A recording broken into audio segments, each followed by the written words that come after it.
Bihar news में स्वागत है आपका दोस्तों। मैं हूं फिरदौस गनी और आप देख रहे हैं केडीवी लाइव। दोस्तों आज हो चुका है 22 जून 2023। तो आज की पूरे बिहार की टॉप न्यूज लेकर आए हैं आपके लिए। दोस्तों वीडियो शुरू करने से पहले आपको बता दें कि अगर आप नए आए हैं इस चैनल पर तो फिर चैनल को सब्सक्राइब करके बेल आइकन को प्रेस कर दीजिए और साथ ही वीडियो को लाइक कर दीजिए, अपने दोस्तों के साथ शेयर भी कीजिए। तो चलिए शुरू करते हैं आज की पूरे बिहार की टॉप न्यूज। दोस्तों आज बिहार न्यूज में सबसे पहले बात करते हैं कि बिहार के उप मुख्यमंत्री तेजस्वी यादव तमिलनाडु के दौरे पर है। जी हां, तमिलनाडु दौरे पर एक कार्यक्रम में बिहार के डिप्टी सीएम तेजस्वी यादव ने मंगलवार को चेन्नई में सीएम एम.के. स्टालिन के सामने मुख्यमंत्री नीतीश कुमार का संदेश पढ़ा और 23 जून को पटना में होने वाली बैठक के लिए आने का निमंत्रण दिया। यह संदेश में साफ साफ कहा गया है कि अगर विपक्षी दल एकजुट होकर के लड़ेंगे तो फिर बीजेपी को केंद्र की सत्ता से उखाड़ फेंकेंगे। दरअसल 23 जून को पटना में विपक्षी दलों की बैठक होगी, यानी कि कल। इसमें अलग अलग प्रदेशों के मुख्यमंत्री और गैर बीजेपी दलों के प्रमुख शामिल होंगे। इसी को लेकर के सीएम नीतीश कुमार मंगलवार को तमिलनाडु दौरे पर जाने वाले थे, लेकिन खराब तबीयत के कारण नहीं जा सके। हालांकि उनकी गैर मौजूदगी में डिप्टी सीएम तेजस्वी यादव ने एम.के. स्टालिन के सामने सीएम का पत्र पढ़ा, जिसमें देश भर के विपक्षी दलों के लिए भी गहरा संदेश छुपा हुआ था। तेजस्वी यादव ने एम.के. स्टालिन के सामने नीतीश कुमार का पत्र पढ़ा, जिसमें लिखा था कि आप सब अवगत हैं कि 23 जून को पटना में विपक्षी दलों की बैठक आयोजित की गई है, जिसमें डीएम के अध्यक्ष और तमिलनाडु के मुख्यमंत्री स्टालिन साहब भाग ले रहे हैं। हम विपक्षी दलों को एकजुट करना चाहते हैं। हमारा मानना है कि अगर अधिकांश विपक्षी दल एकजुट हो जाएंगे और मिलकर के चुनाव लड़ेंगे तो फिर अगला लोकसभा चुनाव में बीजेपी को सत्ता से बाहर कर सकेंगे। वहीं अपने संबोधन में तेजस्वी यादव ने कहा कि आरजेडी अध्यक्ष लालू प्रसाद यादव और मुख्यमंत्री नीतीश कुमार के मार्गदर्शन में बिहार में सोशलिज्म, सेक्युलरिज्म और सोशल जस्टिस के साथ विकास हो रहा है। ये महत्वपूर्ण है कि हम करुणानिधि के शासन के मॉडल की भावनाओं को राष्ट्रीय स्तर पर आत्मसात करें। दोस्तों बात करते हैं कि बिहार की नीतीश सरकार से समर्थन वापसी के बाद दिल्ली पहुंचे हिंदुस्तानी अवाम मोर्चा के संरक्षक जीतन राम मांझी ने केंद्रीय गृह मंत्री अमित शाह से मुलाकात की है। जी हां, बताया जा रहा है कि केंद्रीय गृह मंत्री अमित शाह के बुलावे पर जीतन राम मांझी मुलाकात के लिए पहुंचे थे। अमित शाह से जीतन राम मांझी की मुलाकात तकरीबन 45 मिनट तक चली। इस दौरान जीतन राम मांझी के पुत्र और हिंदुस्तानी अवाम मोर्चा के राष्ट्रीय अध्यक्ष संतोष सुमन भी मौजूद रहे। मुलाकात के बाद अब यह स्पष्ट हो गया है कि जीतन राम मांझी एनडीए में शामिल होंगे और ये ऐलान भी हो चुका है, यानी कि जीतन राम मांझी अब एनडीए में शामिल हो जाएंगे।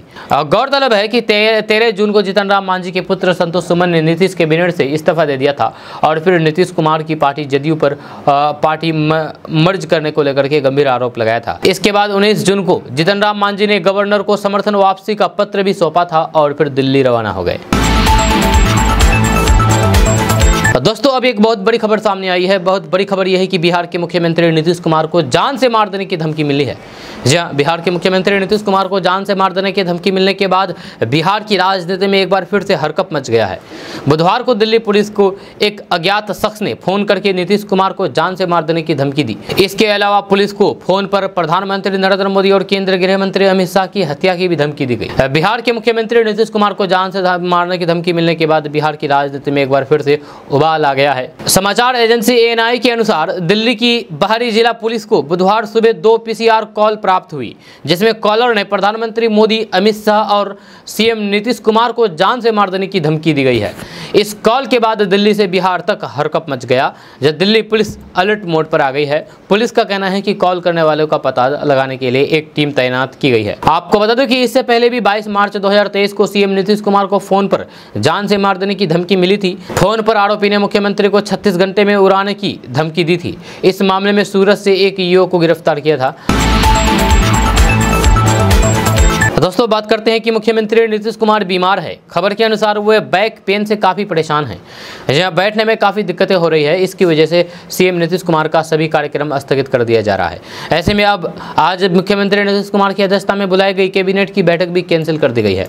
ये दूसरी बार है जब इस सप्ताह होने वाली कैबिनेट की बैठक स्थगित की गई है। नीतीश कुमार के तमिलनाडु के कार्यक्रम को लेकर के मंगलवार को कैबिनेट की मीटिंग कैंसिल की गई थी। बुधवार को अपहार वजह से बैठक को रद्द कर दिया गया। जब कैबिनेट सचिवालय न्यायालय ने नोटिस जारी करके बताया है कि अपरिहार्य कारण की वजह से आज होने वाली बैठक को रद्द कर दिया गया है। मुख्यमंत्री नीतीश कुमार के कमर दर्द को देखते हुए उनकी कुर्सी भी बदली गई थी। जब मंगलवार को सीएम नीतीश कुमार का तमिलनाडु दौरा तय था, इसको लेकर के कैबिनेट की बैठक बुधवार को ही बुलाई गई थी, लेकिन मंगलवार दोपहर ये सूचना प्राप्त हुई कि सीएम की तबीयत ठीक नहीं है, लिहाजा वे तमिलनाडु नहीं गए। इसके बाद बुधवार को कैबिनेट की प्रस्तावित बैठक भी कैंसिल कर दी गई। उनकी तबीयत खराब होने से सभी कार्यक्रम स्थगित कर दिए जा रहे हैं। दोस्तों, बात करते हैं कि बिहार में इंटर पास छात्रों को आगे की पढ़ाई के लिए सरकार के द्वारा 4 लाख तक का लोन उपलब्ध कराया जाता है। जहाँ इस लोन को लेकर के छात्र आगे की पढ़ाई जारी रख सकते हैं, या साथ ही साथ अपने सपने को भी पूरा कर सकते हैं। खबर के अनुसार बिहार में बहुत से लोग पैसे की कमी के कारण इंटर के बाद आगे की पढ़ाई नहीं कर पाते हैं। इसी को ध्यान में रखते हुए बिहार सरकार के द्वारा स्टूडेंट क्रेडिट कार्ड योजना चलाई जा रही है। जहाँ आपको बता दें कि स्टूडेंट क्रेडिट कार्ड योजना के तहत छात्रों को बिना ब्याज 4 लाख रुपए तक का लोन दिया जाता है। वहीं कोर्स की पढ़ाई पूरी होने के 1 साल बाद से इस लोन को नौकरी करके चुकाना शुरू कर सकते हैं। अब आप सोच रहे होंगे कि कौन से कोर्स के लिए हम एक स्टूडेंट क्रेडिट कार्ड योजना का लाभ ले सकते हैं। तो आपको बता दें कि आप बीटेक, मेडिकल, नर्सिंग, फार्मा, कृषि, diploma, BEd, MTech, MBA, MCom, BCom, BSc, BA, BCA समेत 44 प्रकार के कोर्स की पढ़ाई के लिए स्टूडेंट क्रेडिट कार्ड योजना का लाभ उठा सकते हैं। दोस्तों, बात करते हैं कि बिहार में शादी का अलग ट्रेंड देखने को मिल रहा है। शगुन मुहूर्त की फिक्र नहीं, बैंड बाजे की भी जरूरत नहीं, चट मंगनी और पट ब्याह, जब 3 गवाहों के साथ कोर्ट पहुंचे और शादी कर ली। यही चल रहा है आजकल बिहार में। विवाह का ये तरीका युवाओं को खूब रास आ रहा है। आपको बता दें कि धूमधाम से शादी दिनों दिन आम लोगों की पहुंच से बाहर होती जा रही है। साथ ही लोगों के सामाजिक सरोकार भी सीमित हो गए हैं। ऐसे में कोर्ट मैरिज के प्रति आकर्षक सहज है। जब विवाह के लिए आवेदन के समय वर और फिर वधू की उम्र 21 और फिर 18 साल होनी जरूरी है। इसका प्रमाण देना होता है। या इसके बाद उम्र की पड़ताल और फिर दावा आपत्ति के लिए 30 दिनों का समय निर्धारित है। यदि आपत्ति नहीं आई तो फिर विवाह मंजूर हो जाता है। आंकड़े बता रहे हैं कि कोरोना काल के बाद साल 2022 में विवाह पंजीकरण के कुल 1212 आवेदन आए हैं। विवाह पूर्व पंजीकरण के कुल 1439 आवेदन को पंजीकृत किया गया है। साल 2023 में 18 जून तक प्राप्त हुए आवेदन की संख्या में बीते साल की तुलना में बढ़ोतरी हुई है। चालू साल में अब तक विवाह पंजीकरण के कुल 566 आवेदन और फिर विवाह पूर्व पंजीकरण के 717 आवेदन प्राप्त हुए। यदि किसी को विवाह प्रस्तावित पर आपत्ति तो हो तो फिर 100 रुपये शुल्क के साथ आपत्ति जता सकते हैं, लेकिन आपत्ति जताने वाले को अपने आवेदन का औचित्य साबित करना होता है। जहाँ उदाहरण के तौर पर यदि उम्र को लेकर के आपत्ति की गई तो फिर इसका प्रमाण देना होता है। दोस्तों, बात करते हैं कि बिहार के सहरसा जिले में पुलिस भले ही बड़े अपराध का खुलासा कर ले, लेकिन अभी भी पुलिस के लिए चोरी का उद्भेदन करना मुश्किल साबित हो रहा है। यह लोग ना घर में सुरक्षित है और ना ही सड़क पर। यह थाना क्षेत्र में चोर और झपट्टा मार गिरोह का सदस्य आतंक मचा हुआ है। यह ताजा मामला सदर थाना क्षेत्र के कायस्थ टोला का है। चोरों ने किराए मकान में रहने वाले दवा प्रतिनिधि किशोर कुमार राय के यहाँ करीब 6 लाख रुपए के जेवरात और फिर 4000 रुपए चोरी की घटना को अंजाम दिया गया है। जब पीड़ित ने आशंका जताई है कि बेहोश करने के बाद आराम से चोरी की घटना को अंजाम दिया गया। उन्होंने बताया है कि 2 मंजिला मकान की ऊपरी मंजिल पर रहते हैं, जहां पिछले दरवाजे से चोर अंदर प्रवेश कर गया और गोदरेज में रखा सारा जेवरात और रुपए लेकर चोरी करने के बाद गोदरेज बंद कर दिया गया। पीड़ित ने बताया है कि वे हर रात 2-2:30 बजे के बीच उठ जाते थे, लेकिन 2 बजे सोने के बाद सुबह 5 बजे जगा तो फिर सर काफ़ी दर्द कर रहा था। उन्होंने बताया है कि बीते 4 साल से किराए के मकान में रहते हैं। जब कुछ दिनों पहले कमरे में एसी लगवाया था तो फिर सभी सदस्य एक ही कमरे में सोए थे। पीड़ित की सूचना पर पुलिस मौके पर पहुंच गई और फिर छानबीन की। जब पीड़ित ने सदर थाना में आवेदन देकर के कार्रवाई करने की मांग की है। दोस्तों, बात करते हैं कि बिहार में आगामी चुनाव को देखते हुए राजनीतिक पार्टियों ने सियासी जमीन तलाशनी शुरू कर दी है। एक तरफ मुख्यमंत्री नीतीश कुमार ने बीजेपी के खिलाफ विपक्षी एकता को मंजूर करने की मुहिम चला रखी है, वहीं दूसरी तरफ भाजपा ने जदयू की सियासी नींव हिलाने के राजनीतिक जाल बिछानी शुरू कर दी है। रामचरितमानस पर कथित तौर पर विवादित बयान देकर के सुर्खियों में आए बिहार के शिक्षा मंत्री प्रोफेसर चंद्रशेखर के थिंक टैंक का साथ उनसे छूटने वाला है। खबर आ रही है कि शिक्षा मंत्री चंद्रशेखर के बड़े भाई रामचंद्र प्रसाद यादव भाजपा का दामन थामने वाले हैं। जब बिहार के शिक्षा मंत्री चंद्रशेखर के भाई रामचंद्र प्रसाद यादव भी अपने छोटे भाई प्रोफेसर चंद्रशेखर की तरह रामचरितमानस पर सवाल उठाते आए हैं। सियासी गलियारों में ये चर्चा तेज है। जब भाजपा के राष्ट्रीय अध्यक्ष जेपी नड्डा की मौजूदगी में 24 जून को प्रोफेसर चंद्रशेखर के बड़े भाई रामचंद्र प्रसाद यादव भाजपा की सदस्यता ग्रहण करेंगे। जब बिहार के सियासी गलियारों में ये चर्चा तेज है कि मधेपुरा से ताल्लुक रखने वाले रामचंद्र प्रसाद यादव के भाजपा में शामिल होने के बाद बिहार के कोसी क्षेत्र में बीजेपी की सियासी जमीन काफी मजबूत हो जाएगी।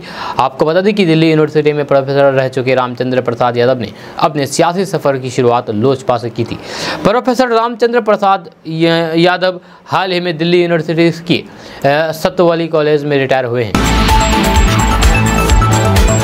दोस्तों बात करते हैं कि बिहार के सभी जिलों में सिमुलतला की तरह आवासीय विद्यालय की स्थापना होगी। पहले चरण में 12 जिलों का चयन किया गया है, जहां इसमें पटना प्रमंडल के 3 जिले शामिल है।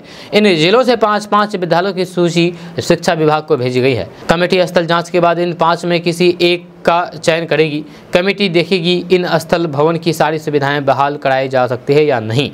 यह पदाधिकारी बताते हैं कि 12 जिलों के चयन का आधार यही है कि राज्य का हर एरिया इसके दायरे में आ जाए। मुंगेर प्रमंडल के जमुई के सिमुलतला में आवासीय विद्यालय संचालित है, इसलिए पहले चरण में यहां के किसी दूसरे जिले का नाम शामिल नहीं किया गया है। आपको बता दें कि सिमुलतला आवासीय विद्यालय का उद्घाटन मुख्यमंत्री नीतीश कुमार ने 9 अगस्त 2010 को किया था। झारखंड के नेतरहाट आवासीय विद्यालय की तरह बिहार में भी एक विद्यालय हो, इसी मकसद से इसकी स्थापना की गई थी। झारखंड बंटवारे के बाद बिहार में ऐसा विद्यालय नहीं था। इस विद्यालय में बच्चों का नामांकन राज्य स्तर पर आयोजित परीक्षा के आधार पर होता है। हर साल 60 छात्र छात्रा का चयन किया जाता है। कक्षा 6 में नामांकन के लिए प्रवेश परीक्षा होती है।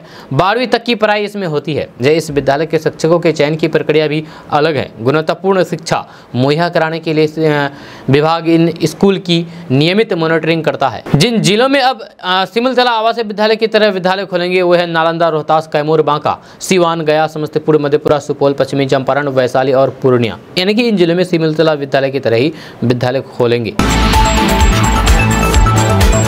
दोस्तों बात करते हैं कि बिहार में विपक्षी एकता की बैठक को लेकर के नेताओं का आज से ही बिहार आना शुरू हो गया है।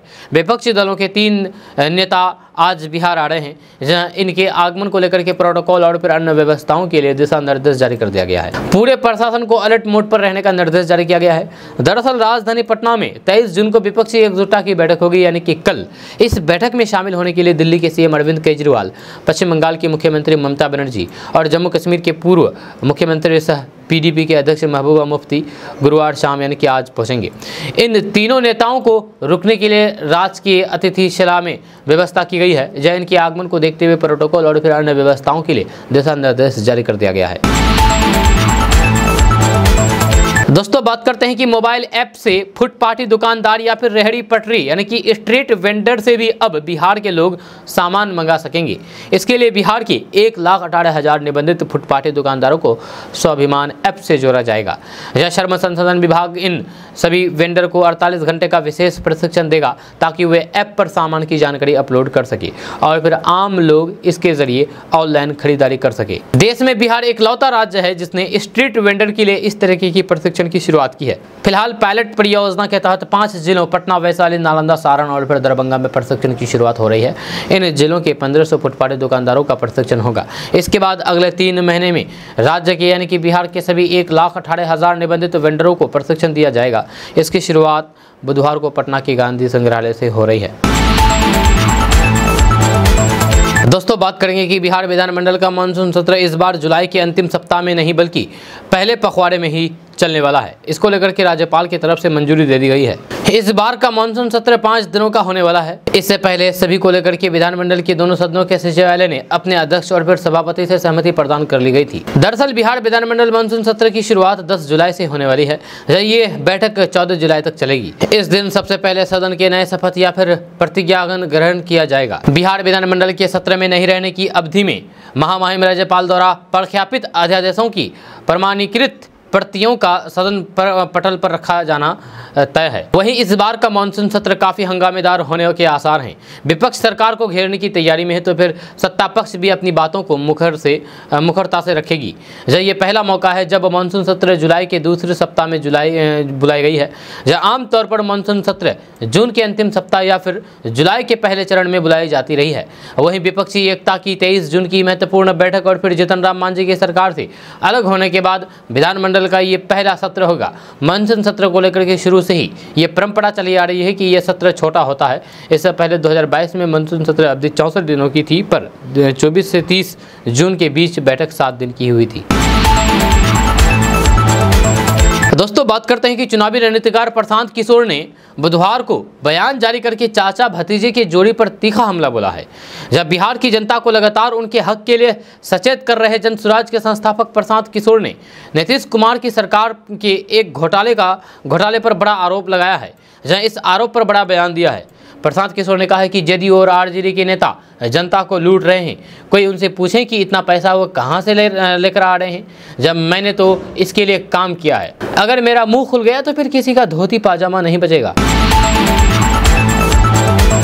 दोस्तों, बात करते हैं कि बिहार की राजधानी पटना में आगामी 23 जून को होने वाले विपक्षी एकता की अहम बैठक में कांग्रेस नेता राहुल गांधी भी शामिल होंगे।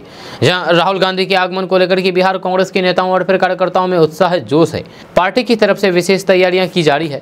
राहुल गांधी के पटना आगमन पर बिहार कांग्रेस प्रदेश कार्यालय को विशेष तौर पर सजाया जा रहा है, जहाँ इसके लिए जोर शोर से तैयारियां की जा रही है। इन तैयारियों का जायजा लेने के लिए कांग्रेस प्रदेश अध्यक्ष अखिलेश सिंह सदाकत आश्रम पहुंचे और निरीक्षण किया। आपको बता दें कि बिहार कांग्रेस दफ्तर में राहुल गांधी के संबोधन को लेकर के विशेष मंच तैयार किया जा रहा है, जहां साथ ही हजारों लोगों के बैठने की भी इंतजाम किए जा रहे हैं। राहुल गांधी 23 जून को सदाकत आश्रम में नवनिर्मित भीमराव अंबेडकर की प्रतिमा का अनावरण भी करेंगे। फिलहाल विपक्षी एकता की बैठक को लेकर के सभी दलों में खासा उत्साह देखने को मिल रहा है। दोस्तों, बात करते हैं कि केरल में मानसून के आगमन के बाद भी अभी बारिश औसत से कम ही हो रही है। साथ ही मानसून बहुत धीरे धीरे दूसरे राज्यों की तरफ बढ़ रहा है। जहाँ उत्तर प्रदेश, हरियाणा और पंजाब सहित कई राज्यों में लोग बारिश के लिए तरस रहे हैं। हालांकि बिहार और झारखंड में मानसून की दस्तक के बाद भी प्रचंड गर्मी पड़ रही है, जहां लोगों का लू और तेज धूप से हाल बेहाल हो गया है। यहाँ तक कि सिंचाई के अभाव में गर्मी की वजह से फसलें सूख रही है। ऐसे में किसानों के बीच अल नीनो का खतरा एक बार फिर से बढ़ गया है। वहीं जानकारों का कहना है कि अगर मौसम इसी तरीके से बेईमान रहा तो फिर इसका असर महंगाई पर पड़ सकता है, जिससे खाने पीने की चीजें महंगी हो जाएगी। मीडिया रिपोर्ट्स के मुताबिक अल नीनो की वजह से देश में खुदरा महंगाई 0.5 से 0.6% तक बढ़ सकती है। खास बात यह है कि अल नीनो के चलने से दाल, चावल, आटा, गेहूं और मक्का सहित खाने पीने की सभी चीजें भी महंगी हो जाएगी। वहीं अल नीनो का असर हरी सब्जियों के ऊपर भी पड़ सकता है। इससे टमाटर, लौकी, खीरा और शिमला मिर्च सहित अन्य हरी सब्जियों की कीमतें भी बढ़ जाएगी। आपको बता दें कि 8 जून को केरल में मानसून की दस्तक हुई थी। इसके बाद से मानसून रेंग करके चल रहा है। सभी राज्यों में ये देर से पहुंच रहा है। खास बात यह है कि मानसून के आगमन के बाद भी अभी तक बिहार सहित कई राज्यों में सामान्य से भी कम बारिश रिकॉर्ड की गई है। ऐसे में सामान्य से कम बारिश होने से खरीफ फसलों की बुआई पर असर पड़ सकता है, तो फिर देश में महंगाई बढ़ सकती है। दोस्तों, बात करते हैं कि भाजपा के राष्ट्रीय अध्यक्ष जेपी नड्डा का 24 जून को होने वाला बिहार दौरा रद्द हो गया है। जेपी नड्डा लोकसभा प्रवास कार्यक्रम के तहत झंझारपुर आने वाले थे। प्रधानमंत्री मोदी के 9 साल पूरे होने के मौके पर पार्टी की ओर से चलाए जा रहे महाजनसंपर्क अभियान के तहत झंझारपुर में उनकी सभा होनी थी। भाजपा के प्रदेश अध्यक्ष सम्राट चौधरी ने बुधवार को जेपी नड्डा का दौरा रद्द होने की जानकारी दी है। जेपी नड्डा प्रधानमंत्री नरेंद्र मोदी सरकार के 9 साल पूरा होने के मौके पर केंद्र सरकार की उपलब्धियों को गिनाने वाले थे। जहां भाजपा की ओर से झंझारपुर के कर्पूरी स्टेडियम से एक तरह से मिथिलांचल में चुनावी अभियान का श्री गणेश करने की तैयारी थी। कार्यक्रम की सफलता को लेकर के भाजपा नेताओं ने जोर शोर से तैयारियां शुरू कर दी थी। प्रदेश अध्यक्ष सम्राट चौधरी ने भी झंझारपुर जाकर के कार्यकर्ताओं के साथ बैठक की थी। स्थानीय भाजपा विधायक और फिर प्रदेश उपाध्यक्ष नीतीश मिश्रा लगातार झंझारपुर में कैंप कर रहे थे, लेकिन इस बीच खबर आई है कि जो कार्यक्रम होने वाले थे उस कार्यक्रम को अब कैंसिल कर दिया गया है। दोस्तों, बात करेंगे कि लोकसभा चुनाव 2024 को लेकर के राजनीतिक दलों की तैयारियां शुरू है। भाजपा को चुनौती देने के लिए तमाम राजनीतिक दल बिहार की राजधानी पटना में एकजुट हो रहे हैं। विपक्षी एकता की पहली बैठक जेपी की धरती से शुरू हो रही है। बैठक में कांग्रेस पार्टी के दिग्गज नेता शामिल हो रहे हैं। नीतीश कुमार ने तमाम दलों को ये फॉर्मूला सुझाव दिया था कि पूरे देश में भाजपा के खिलाफ संपूर्ण विपक्ष का एक उम्मीदवार हो। नीतीश के फॉर्मूले पर कांग्रेस भी सहमत दिख रही है। वहीं पर बिहार कांग्रेस प्रदेश अध्यक्ष अखिलेश प्रसाद सिंह ने कहा है कि हम राज्यों में कुर्बानी देने के लिए तैयार हैं। कांग्रेस पार्टी कुर्बानी के लिए ही जानी जाती है। भाजपा को रोकने के लिए हम कुछ भी कर सकते हैं। मल्लिकार्जुन खड़गे पार्टी के राष्ट्रीय अध्यक्ष बनने के बाद पहली बार सदाकत आश्रम पहुंचेंगे। राहुल गांधी भी कार्यकर्ताओं का उत्साह बढ़ाएंगे। दोनों नेता विपक्षी एकता की बैठक में हिस्सा लेने के लिए पटना पहुंच रहे हैं। सदाकत आश्रम में राहुल गांधी सभा भी करेंगे। मिल रही जानकारी के मुताबिक विपक्षी एकता की बैठक के दौरान कांग्रेस पार्टी के राष्ट्रीय अध्यक्ष मल्लिकार्जुन खड़गे सबसे पहले बैठक को संबोधित करेंगे। सबसे अंत में राहुल गांधी का संबोधन होगा। माना जा रहा है कि राहुल गांधी संयोजक के रूप में नीतीश कुमार के नाम का ऐलान करेंगे। अखिलेश प्रसाद सिंह ने कहा है कि राहुल गांधी के स्वागत को लेकर के तमाम तरह की तैयारियां की जा रही है। कार्यकर्ता जगह जगह पर ढोल बाजे के साथ पुष्प वर्षा करेंगे। कांग्रेस ऑफिस में राहुल गांधी भीमराव अंबेडकर की प्रतिमा का अनावरण भी करेंगे। अखिलेश प्रसाद सिंह ने कहा है कि 23 जून के बाद बिहार में एक बार फिर से मंत्रिमंडल विस्तार होना है। कांग्रेस पार्टी के दो नेताओं को मंत्रिमंडल में जगह मिलेगी। कौन कौन चेहरे होंगे, इस पर आलाकमान को निर्णय लेना है। दोस्तों, बात करते हैं कि मुस्लिम समाज के सबसे पवित्र स्थान काबा से एक चौंकाने वाला वीडियो सामने आया है। भारत से हज करने के लिए गए यात्रियों की इस वीडियो को योगी सरकार में मंत्री रहे मोहसिन रजा ने ट्वीट किया है। मोहसिन रजा का दावा है कि हज के दौरान भाजपा और आरएसएस के नाश के लिए दुआएं मांगी जा रही है। मोहसिन रजा ने वीडियो को पीएम मोदी और सीएम योगी समेत तमाम लोगों को टैग करते हुए इसकी जांच की मांग की है।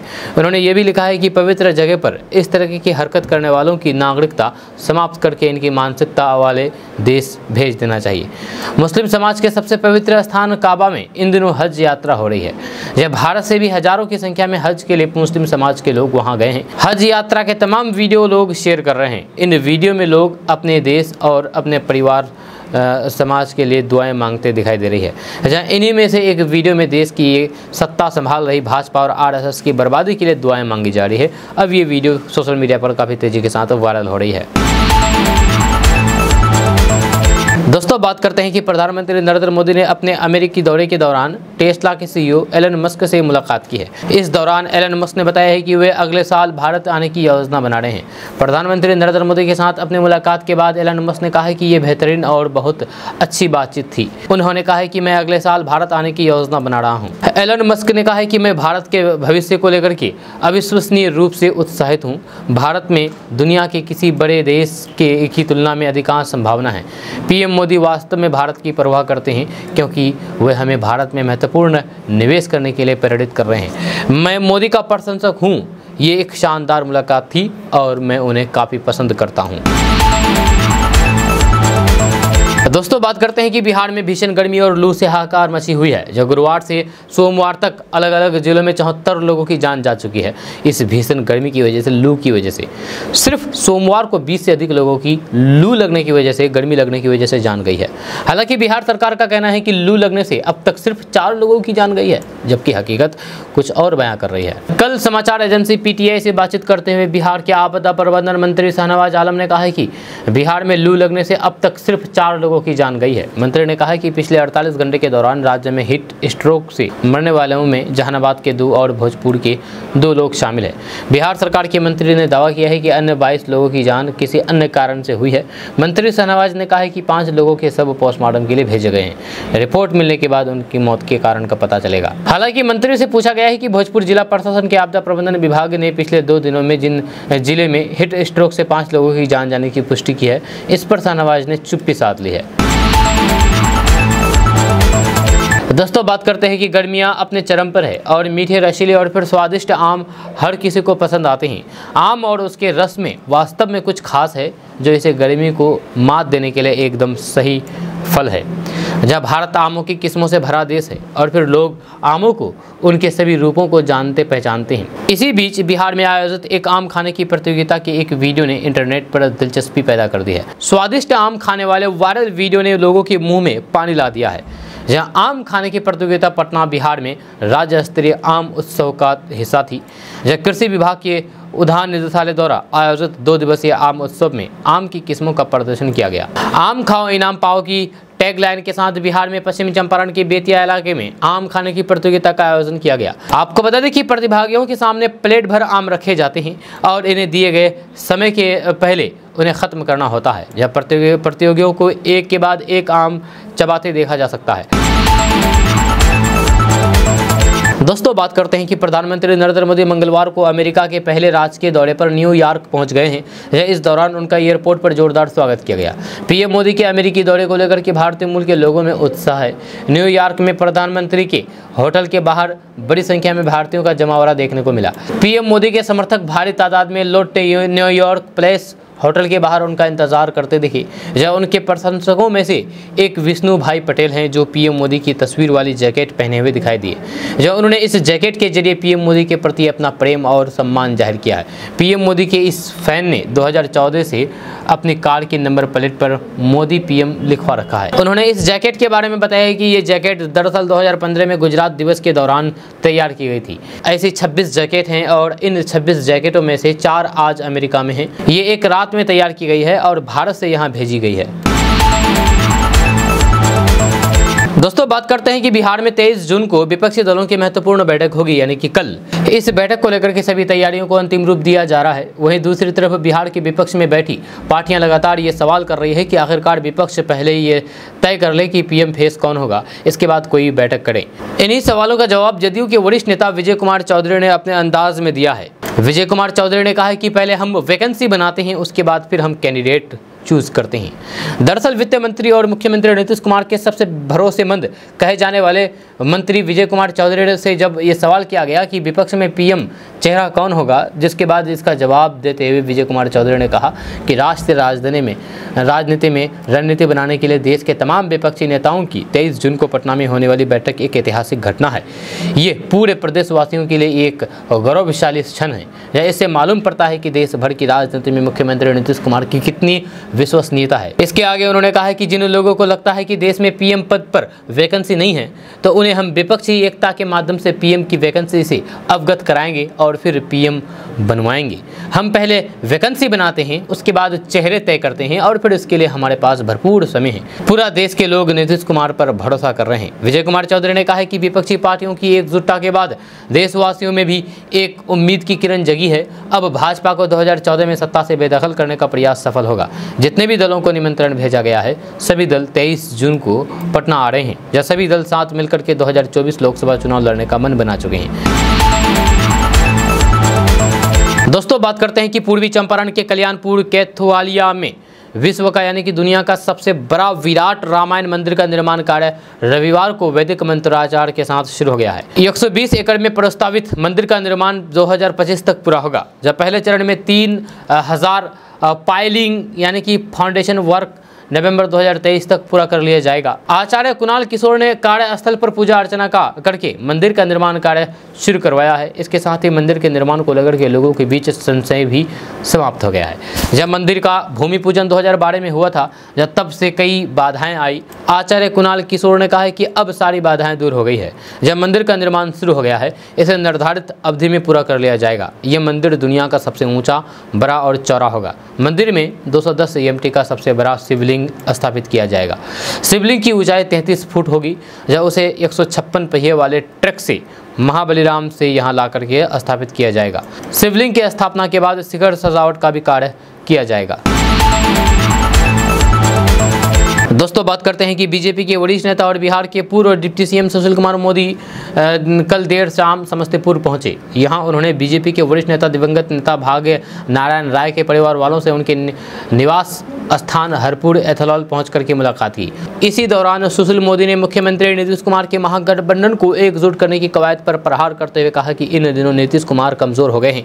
आज न कल जनता दल यूनाइटेड का आरजेडी में विलय तय है। आधे दर्जन से अधिक उनके सांसद बीजेपी के संपर्क में हैं। इन दिनों पार्टी में भगदड़ की स्थिति है। राहुल गांधी के जन्मदिन के मौके पर उन्हें कांग्रेस के प्रदेश अध्यक्ष अखिलेश प्रसाद सिंह द्वारा उन्हें 19 जून को भावी पीएम कैंडिडेट घोषित किए जाने वाले बयान पर सुशील कुमार मोदी ने कहा कि ये पार्टी का आधिकारिक निर्णय नहीं है। हम तो चाहते हैं कि कोई उम्मीदवार घोषित हो, लेकिन ये ऐसा नहीं है कि ऐसा नहीं करेंगे, क्योंकि महागठबंधन में कई उम्मीदवार हैं। जब कोई भी क्षेत्रीय दल राहुल गांधी को पीएम कैंडिडेट स्वीकार नहीं करेगा। दोस्तों बात करते हैं कि बिहार में अभी भी मानसून का सही तरीके से आगमन नहीं हो पाया है, जहां प्रदेशवासी इस भीषण गर्मी की कहर से परेशान नजर आ रहे हैं। यही वजह है कि बिहार में एक सप्ताह के अंदर 656 मरीज हॉस्पिटल में एडमिट हुए हैं। दरअसल स्वास्थ्य विभाग की तरफ से जारी आंकड़ों के मुताबिक बिहार के अंदर पिछले एक सप्ताह में एनएमसीएच में 240 मरीज भर्ती हुए हैं। एनएमसीएच में 41, रिम्स नालंदा में 79, भागलपुर मेडिकल कॉलेज में 3, औरंगाबाद में 72, बांका में 26, भागलपुर में 1, भोजपुर में 29, पूर्वी चंपारण में 6, खगड़िया में 1, नवादा में 40, रोहतास में 2, सिवान में 3, अरवल में 36, मुंगेर में 9, कटिहार में 7 और पटना सदर अस्पताल में 7 मरीजों को भर्ती कराया गया है, जिसमें 37 लोगों की जान गई है। इसमें से 440 डिस्चार्ज किया जा चुका है। 216 का उपचार अभी भी सब चल रहा है। दोस्तों बात करते हैं कि बिहार की राज्य सरकार स्वदेशी नस्लों के पशुपालन को बढ़ावा देने के लिए अब सब्सिडी देगी। इस बात की जानकारी डेयरी विकास के एक वरिष्ठ अधिकारी ने दी है। उन्होंने बताया है कि दूध की उत्पादकता को बढ़ावा देने के लिए राज्य पशुपालन विभाग सरकार को सब्सिडी योजना लाने का प्रस्ताव दिया है। यह वरिष्ठ अधिकारी ने बताया है कि पहली बार देसी नस्लों के पशुपालन को प्रोत्साहित करने के लिए शुरू की जा रही योजना में गौशाला स्थापना, पशु खरीद और फिर खेती प्रबंधन की लागत का 75% तक का अनुदान देने की बात कही गई है। 2, 4, 15 और 20 का इकाई में साहिवाल, गायर और फिर थारपाकर नस्ल की गायों की खरीद पर सब्सिडी दी जाएगी। इस योजना को लेकर के पशुपालन और मत्स्य विभाग मंत्री आफाक आलम ने बताया है कि प्रस्ताव तैयार है और जल्द ही कैबिनेट की मंजूरी मिलने के बाद इसे लागू कर दिया जाएगा। मंत्री ने कहा है कि गौशालाओं के विकास के लिए आवेदनकर्ताओं के पास कम से कम 5 से 10 कट्ठे का प्लॉट होना चाहिए। वहीं किसानों को सब्सिडी लेने के लिए ऑनलाइन आवेदन करना होगा। यह डेयरी विकास निदेशक संजय कुमार ने प्रस्ताव के बारे में विस्तार से जानकारी देते हुए कहा है कि 15 से 20 मवेशियों के रखरखाव के लिए योजना का लाभ उठाने के इच्छुक किसी भी व्यक्ति को 40% तक की सब्सिडी मिलेगी। हालांकि अनुसूचित जाति, अनुसूचित जनजाति और फिर अत्यंत पिछड़े वर्ग के छोटे और फिर सीमांत किसानों को 2 और 4 देसी नस्लों के प्रबंधन के लिए 75% तक की सब्सिडी मिलेगी। वहीं सामान्य श्रेणी के लोग 50% सब्सिडी के हकदार होंगे।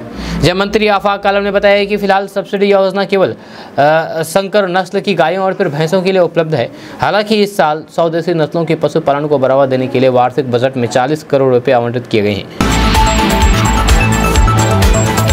दोस्तों कहते हैं कि प्रेम शाश्वत होता है, खास करके पति पत्नी के बीच संबंधों में तार अगर जुड़े होते हैं तो फिर वे अंतिम समय तक साथ रहते हैं। ऐसा ही मामला एक बिहार के रोहतास जिले से सामने आया है, जहां करगहर के बक्सरा पंचायत के तेंदुनी में सेवानिवृत्त यानी कि रिटायर्ड शिक्षक ललन पांडे की पत्नी 60 वर्षीय रामदेई देवी की निधन हो गई थी, यानी कि उनकी जान चली गई थी। जैसे ही अपनी पत्नी के निधन की सूचना ललन पांडे को लगी तो वे बदहवास हो गए और दौड़ते दौड़ते अपनी मृत पत्नी के पास पहुंच गए।